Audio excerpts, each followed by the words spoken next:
예레미야 39장 1절부터 18절까지의 말씀입니다. 말씀이 좀 길긴 합니다만 저와 여러분이 한 절씩 교독하겠습니다. 유다의 시드기야 왕의 제9년 열째 달에 바벨론의 느부갓네살 왕과 그의 모든 군대가 와서 예루살렘을 에워싸고 치더니 시드기야의 제11년 넷째 달 아홉째 날에 성이 함락되니라. 예루살렘이 함락되매 바벨론의 왕의 모든 고관이 나타나 중문에 앉으니 곧 네르갈 사레셀과 삼갈 네부와 내시장 살스김이니 네르갈 사레셀은 궁중 장관이며 바벨론의 왕의 나머지 고관들도 있더라. 유다의 시드기야 왕과 모든 군사가 그들을 보고 도망하되 밤에 왕의 동산길을 따라 두담 셋문을 통하여 성읍을 벗어나서 아라바로 갔더니 갈대아인의 군대가 그들을 따라 여리고 평원에서 시드기야에게 미쳐 그를 잡아서 데리고 하맛 땅 림나에 있는 바벨론의 느부갓네살 왕에게로 올라가매 왕이 그를 신문하였더라. 바벨론의 왕이 림나에서 시드기야의 눈 앞에서 그의 아들들을 죽였고 왕이 또 유다의 모든 귀족을 죽였으며 왕이 또 시드기야의 눈을 빼게 하고 바벨론으로 옮기려고 사슬로 결박하였더라. 갈대아인들이 왕궁과 백성의 집을 불사르며 예루살렘 성벽을 헐었고 사령관 느부사라단이 성중에 남아있는 백성과 자기에게 항복한 자와 그 외에 남은 백성을 잡아 바벨론으로 옮겼으며 사령관 느부사라단이 아무 소유가 없는 빈민을 유다 땅에 남겨두고 그 날에 포도원과 밭을 그들에게 주었더라. 바벨론의 느부갓네살 왕이 예레미야에 대하여 사령관 느부사라단에게 명령하여 이르되 그를 데려다가 선대하고 해하지 말며 그가 내게 말하는 대로 행하라. 이에 사령관 느부사라단과 내시장 느부사스반과 궁중장관 네르갈 사레셀과 바벨론 왕의 모든 장관이 사람을 보내어 예레미야를 감옥들에서 데리고 사반의 손자 아이감의 아들 그다랴에게 넘겨서 그를 집에서 데려가게 하매 그가 백성 가운데에 사니라.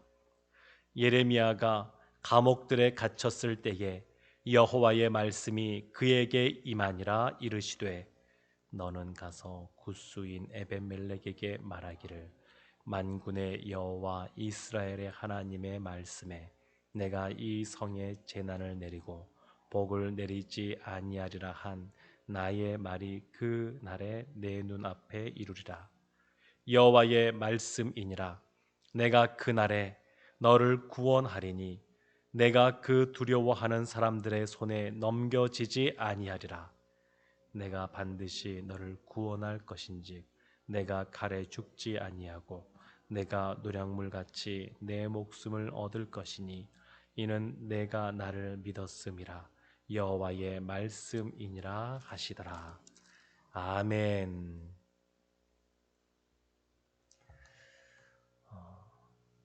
오늘 본문 말씀에는 하나님께서 여러 선지자를 통하여 아모스 선지자부터 해서 여러 선지자를 통하여 하나님이 말씀하시고 끊임없이 말씀하시고 선지자를 보내시고 끊임없이 보내셨던 그러한 말씀이 성취되는 슬프지만 심판의 모습으로 성취되는 그러한 모습이 기록되어져 있습니다. 시드기야 왕, 남유다의 마지막 왕인데 그 왕이 11년째까지 통치를 하게 되는데 9년째 되던 해에 바벨론의 군대가 예루살렘을 다 둘러싸고 공격을 하고 있었습니다. 잠깐 애굽에서 군대가 올라와서 잠깐 이 경계가 풀어지긴 했지만 1년 6개월 동안 예루살렘 성을 포위하고 있었는데 결국 이 예루살렘이 그 성벽이 무너지게 됩니다. 오늘 말씀은 열왕기 하에도 그리고 에스겔서에도 또 다니엘서에도 이 나라가 예루살렘 성이 무너지고 나라가 망하는 것들이 기록으로 같이 남아져 있습니다. 남겨져 있는데 이 굉장히 이게 슬픈 하나님이 하신 말씀이 그대로 성취가 되는 그러한 내용이 나오게 됩니다. 오늘 말씀을 쭉 보게 되면 내용상 크게 세 구분으로 단락으로 나눠 볼 수 있습니다. 1절부터 10절까지는 특별히 시드기야 왕과 관련하여서 나라가 망한 이후에 어떻게 되었는지, 그리고 11절부터 14절까지는 나라가 망한 이후에 예레미야 선지자가 어떻게 되었는지, 그리고 15절부터 18절까지는 예레미야 선지자를 도와줬던 에벤멜렉, 그 구스 땅의 내시, 이디오피아 내시가 어떻게 되었는지 그것에 대해서 설명하고 있습니다. 오늘 말씀 2절 보게 되면 명확하게 그렇게 나옵니다. 시드기야의 제11년 넷째 달 아홉째 날, 날짜까지 정확하게 나오면서 성이 함락되니라. 예루살렘 성이 함락되었습니다. 시편 127편 1절에 이런 말씀이 있습니다. 여호와께서 집을 세우지 아니하시면 세우는 자의 수고가 헛되며 여호와께서 성을 지키지 아니하시면 파수꾼의 깨어 있음이 헛되도다.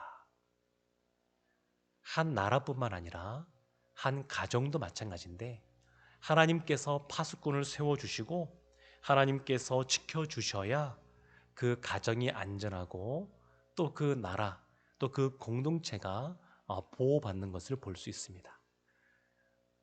모세 때부터 시작하여서 900년의 세월이 지난 이때에 결국 이스라엘 민족이 그 나라가 무너지게 되는 그러한 아주 안타까운 역사의 한 날이 기록되어져 있습니다.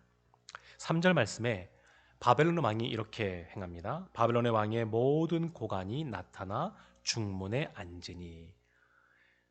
이 다른 그 서신서들과 다른 그 성경들과 역사서들과 비교해 보면 성벽이 무너지고 나서 한 달쯤 뒤에 이 고관들이 등장하게 됩니다. 고관들이 예루살렘까지 들어오게 되는데 중문에 앉아 있습니다. 중문에. 이것은 왜 그러냐면 예레미야서 1장 15절에 예언된 말씀이 성취된 겁니다. 예레미야 1장 15절 이런 말씀이 있습니다. 내가 북방 왕국들의 모든 족속들을 부를 것인즉 그들이 와서 예루살렘 성문 어귀에 각기 자리를 정하고 그 사방 모든 성벽과 유다 모든 성읍들을 치리라.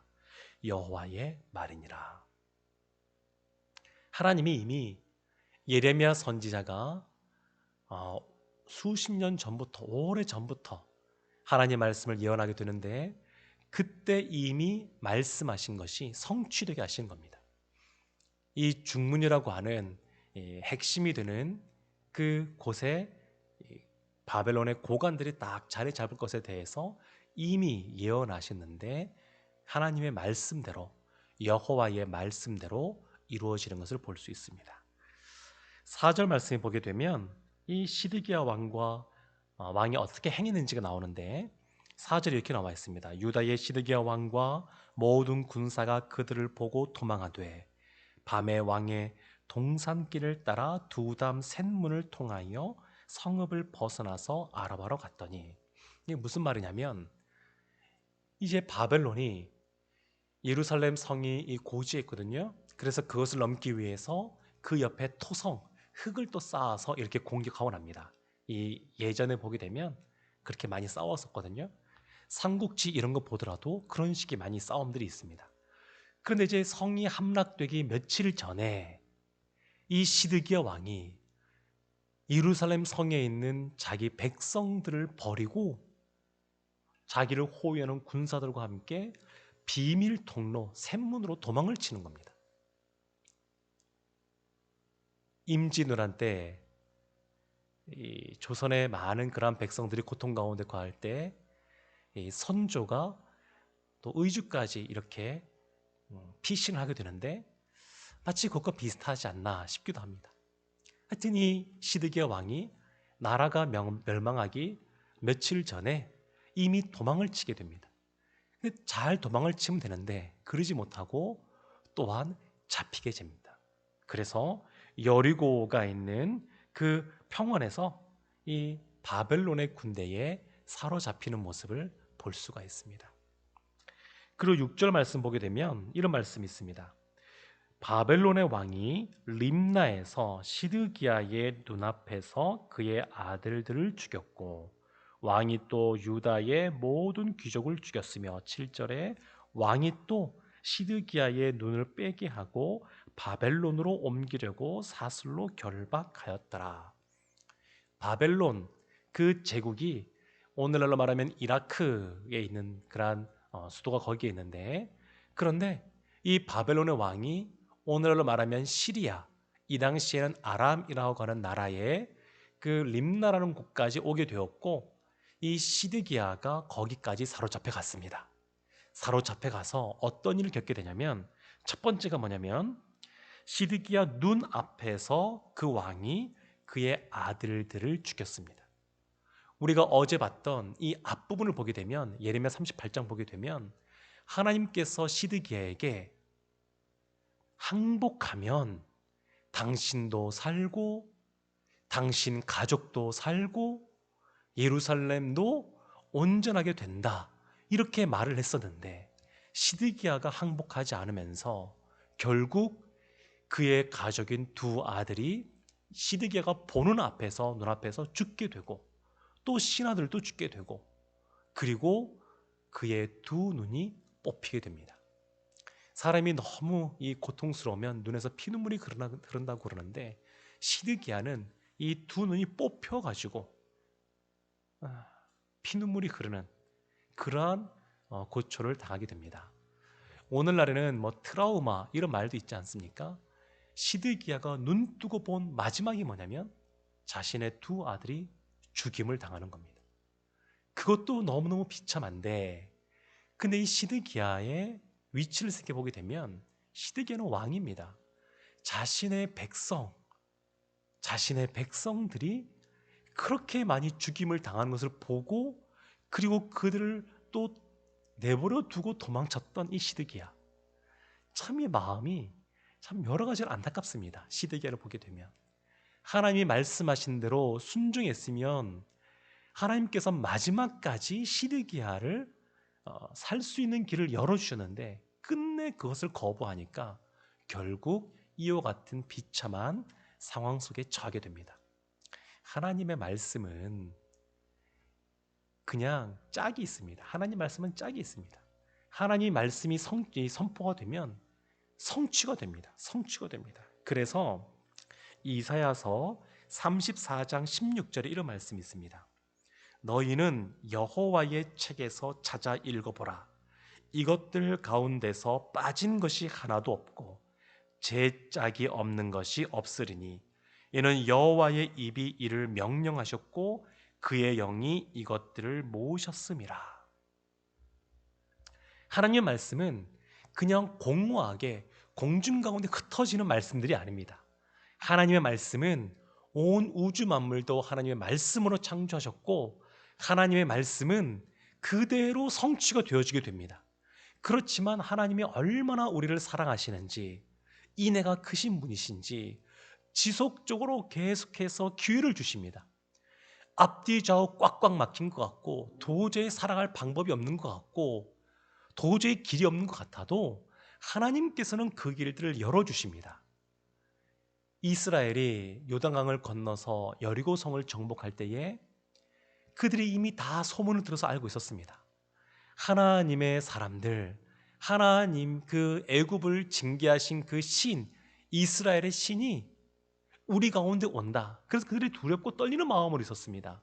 그들이 다 멸망할 수밖에 없는 상황 속에서 여리고성의 그런 왕과 군사들은 그래도 싸우겠노라고 결정을 하고 성을 꼭꼭 걸어 잠그고 있었습니다. 다 망할 수밖에 없었습니다. 그런데 그 중에 살아난 사람들이 있었습니다. 누구냐면 라합입니다. 라합과 그의 가족들입니다. 살아날 방법이 없고 멸망할 수밖에 없는 상황 속에 있었지만 주님 편에 서기로 결정하고 돌이키니까 하나님께서 라합과 그의 가족들을 살려주셨습니다. 시드기야도 마찬가지입니다. 오랜 세월 동안 사실 이 예루살렘이 멸망한다고 하는 것은 시드기야가 왕으로 등극하기 이전부터 선포된 말씀입니다. 시드기야가 왕이 되기 전부터 하나님의 말씀이 선포되었던 말씀입니다. 그렇지만 끝까지 하나님께서 시드기야와 그의 가족들, 또 예루살렘 성과 또 그 안에 있는 유다 백성들에게 은혜를 베풀어 주시는 겁니다. 살 길을 열어 주시는 겁니다. 끝까지 하나님께서. 사랑하는 성도 여러분, 하나님의 말씀은 선포된 대로 성취됩니다. 하나님의 말씀은 시건하시는 그런 말씀이 아닙니다. 시건치 않으십니다. 그렇지만 공의의 하나님이시지만 그 공의도 하나님의 사랑 안에 거해 있습니다. 그래서 하나님이 우리를 사랑하시고 참아주시고 은혜를 베풀어 주시고 살 길을 열어주십니다. 아무리 살아날 길이 없는 것처럼 보인다 할지라도 하나님 편에 서면 하나님의 방법으로 하나님께서 그 길들을 열어주십니다. 혹 우리의 삶 가운데 어렵고 힘든 일 가운데 있어서 너무 가슴이 답답하고 또 마음이 좀 침울해지고 한다 할지라도 우리의 눈을 들어서 우리를 도우시고 구원하시는 주님을 바라보셔서 하나님의 주시는 은혜를 받아 누리기를 주님의 이름으로 축원합니다. 시드기야는 결국 바벨론으로 잡혀갑니다. 그래서 예레미야서 맨 마지막 52장 11절을 보게 되면 결국 죽는 날까지 감옥에 갇혀 있는 그러한 시드기야 모습이 기록으로 남겨져 있습니다. 두 번째 등장하는 인물이 누구냐면 예레미야입니다. 근데 이 예레미야 상황은 오늘 39장 뒤에 나오는 40장에도 보면 이 내용이 같이 이어져서 좀 더 자세하게 나오게 되는데 이 예레미야가 같이 포로로 잡혀서 가게 됩니다. 가게 되지만 그러나 이 예레미야는 은혜를 입습니다. 바벨론의 왕에게. 그래서 12절 보게 되면 이런 말씀이 있습니다. 그를 데려다가 선대하고 해하지 말며 그가 내게 말하는 대로 행하라. 그래서 포로로 잡혀가다가 그를 풀어줍니다. 어떻게 할 거냐? 그런데 이 예레미야가 다시 예루살렘으로 돌아옵니다. 예루살렘에는 남아있는 사람들이 있었습니다.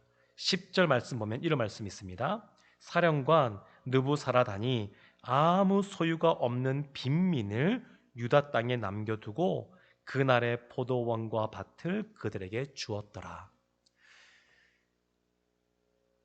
귀족들뿐만 아니라 기술이 있는 사람들, 재산이 좀 있는 사람들, 건강한 사람들은 다 잡아갔습니다.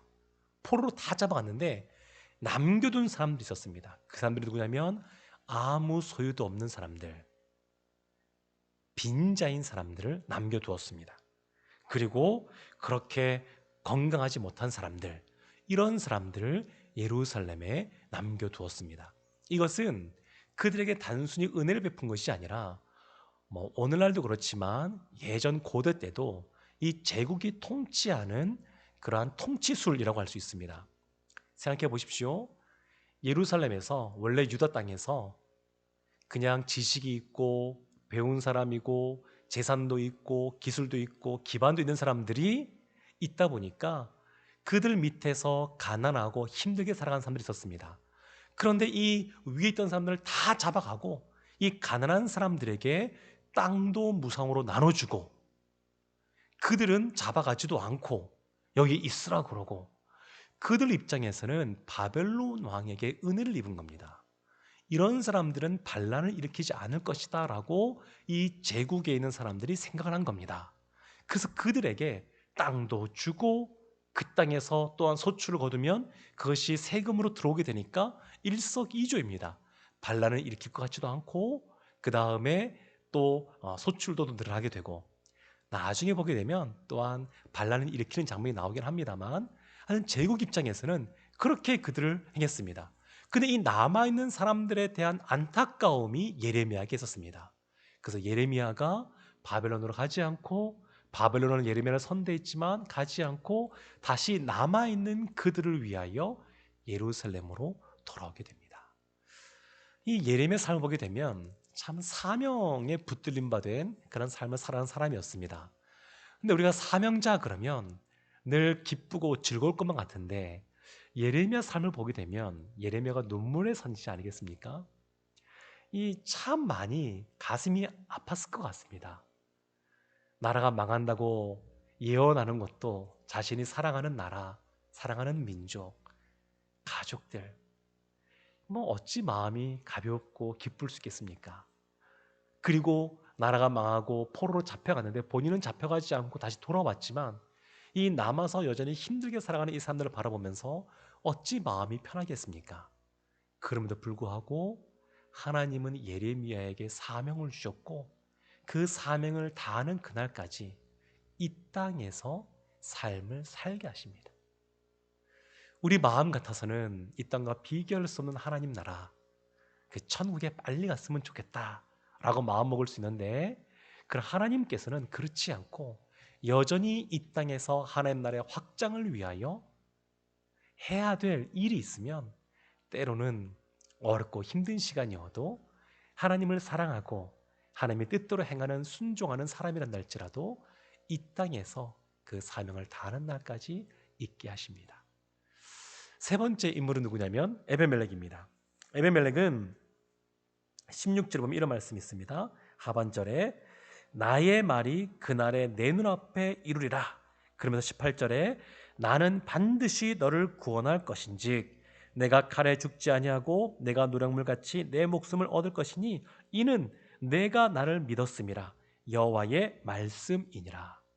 하나님이 구덩이에 빠져서 죽을 수밖에 없는 굶어 죽어가는 이 예레미야를 구스, 이디오피아, 네시, 이 에베멜렉을 통하여 살리게 하셨습니다. 하나님은 이방인이지만 이 에베멜렉이 구원을 얻도록 하나님께서 행하셨다라는 겁니다. 하나님이 구원해 주셨습니다. 죽을 수밖에 없는, 망할 수밖에 없는, 끌려갈 수밖에 없는 상황 속에서도 하나님은 살 길을 열어주셨습니다. 근데 그 이유가 있습니다. 그 이유가 뭐냐면 18절 마지막에 봤지만 이는 내가 나를 믿었음이라. 에베멜렉의 믿음 때문입니다. 유대인이냐 이방이냐 그것이 문제가 아니라 하나님을 믿는 사람, 예수를 믿는 사람에게는 하나님께서 구원의 길을 열어주십니다. 이것은 로마서에서도 분명하게 말씀하고 있는 부분입니다. 사랑하는 성도 여러분, 시편 118편 8절과 9절 말씀에 이런 말씀이 있습니다.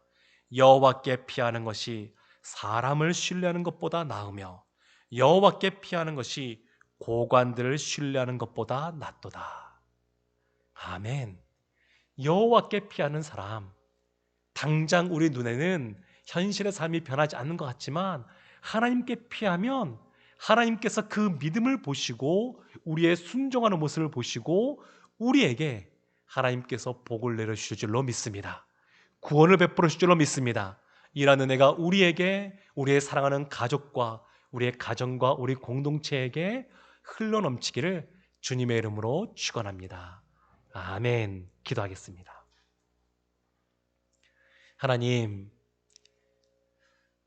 하나님이 말씀하셨지만 하나님께서 오래 기다리셨고 반복해서 기회를 주셨지만 결국 예루살렘이 무너지게 되었습니다.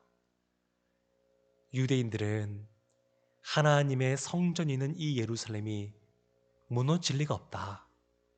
하나님을 믿는 것이 아니라 단순히 그러한 성전을 믿었는데 하나님께서는 그것이 중요한 것이 아니라 하나님을 믿는 그 믿음이 중요하다는 것을 다시 한 번 더 말씀하시는 것을 듣습니다.